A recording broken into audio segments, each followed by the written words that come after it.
नमस्कार, मैं रिया और आप देख रहे हैं डॉक्टर साहिब। डॉक्टर साहिब की आज के इस वीडियो में हम जानने वाले हैं कि आखिर कारण क्या है जिसकी वजह से अब महिलाएं जो है इनफर्टिलिटी की शिकार हो रही हैं। तमाम जानकारी देने के लिए मौजूद है बिहार की जानी मानी स्त्री रोग विशेषज्ञों में से एक डॉक्टर प्रीति अरोड़ा। तो डॉक्टर साहिब, आप बहुत बहुत स्वागत है। जी धन्यवाद। डॉक्टर साहिब, अगर हम देखिए कि आजकल जो है एक बहुत कॉमन समस्या ही कह लें कि महिलाएं जो है इनफर्टिलिटी की शिकार हो रही हैं, तो इसका कारण आखिर क्या है? रिया जी, मैं कहूँगी कि इनफर्टिलिटी जो है इस समय बहुत बड़ा मुद्दा बन गई है महिलाओं में, जिसमें मल्टीपल कॉजेज़ हैं। इनफर्टिलिटी का एक सिंगल कॉज नहीं है, मल्टीपल कॉजेज़ में मैं जिनको लिस्ट करना चाहूँगी वो तो है सबसे पहले तो लेट मैरिजेस की वजह से, क्योंकि पहले की महिलाएं अर्ली 20s में गर्भ धारण करती थी, शादी करती थी। अब एजुकेशन और करियर ओरिएंटेड होने की वजह से लड़कियां 25-26 की उम्र के बाद शादी करती हैं।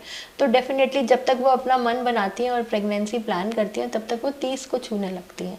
तो ऐसी स्टेज में क्योंकि प्री मैरिटल रिलेशनशिप्स आजकल कॉमन हो गए हैं और मेंस्ट्रुअल हाइजीन की तरफ उतना अवेयरनेस हमारे समाज में है नहीं, तो ऐसे सब सिचुएशन में महिलाओं में मल्टीपल सेक्सुअल इन्फेक्शंस होने की वजह से ट्यूब्स अनहेल्दी हो जाती है, एंडोमेट्रियम अनहेल्दी हो जाती है, delayed marriage and delayed conception की वजह से, देर से गर्भ धारण करने की वजह से ओवरऑल जो हमारे हार्मोन्स हैं, ईस्ट्रोजन जो है उससे होने वाली जो बिनाइन डिजीजेज हैं जो कैंसर नहीं है, जैसे कि ओवेरियन सिस्ट या मल्टीपल ओवेरियन सिस्ट या फिर फाइब्रॉइड्स, ये सब प्रॉब्लम्स कॉमनली महिलाओं में आ जाती हैं।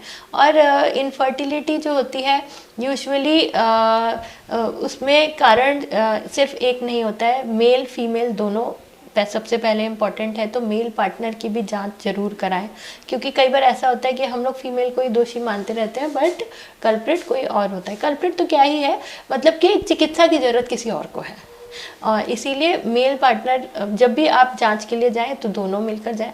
और इनफर्टिलिटी से बचने के लिए मेरे हिसाब से नियमित रूप से बैलेंस डाइट लेना, नियमित रूप से व्यायाम करना, ओवरवेट और ओबेसिटी को अवॉइड करना, जंक फूड को अवॉइड करना, हेल्दी लाइफस्टाइल अपनाना, ये सब ज़्यादा ज़रूरी है। और इसके साथ साथ आपको इनफर्टिलिटी में मतलब ये सब यदि आप करते हैं तो पॉलीसिस्टिक ओवेरियन डिजीज, जो कि 60% ऑफ अनएक्सप्लेन्ड इनफर्टिलिटी को और 60% ऑफ इनफर्टिलिटी केसेस को एड्रेस करता है, उससे आप निदान पा सकते हैं। प्लस कुछ कारण है कि जैसे ट्यूब्स अनहेल्दी है या फिर कोई फाइब्रॉइड है, उसके लिए तो आपको अपने गायनेकोलॉजिस्ट को मिलना पड़ेगा, अल्ट्रासाउंड और चेकअप कराना पड़ेगा, और उसका प्रॉपर इलाज आप करा लेंगे तो निश्चित तौर पे आप गर्भ धारण कर सकते हैं। तो इसलिए समाज को सजग होना ज़रूरी है।